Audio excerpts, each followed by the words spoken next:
不是啊，这个字排错了，曾子是中圣，颜子是副圣，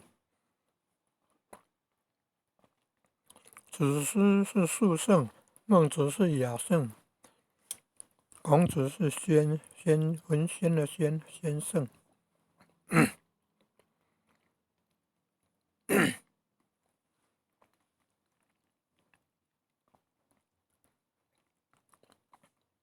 伏羲画八卦，可能跟伏羲有关。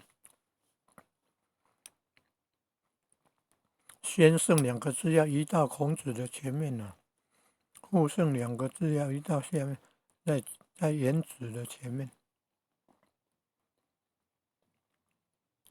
副圣是颜子嘛，中圣曾子，庶圣子思，雅圣孟子嘛。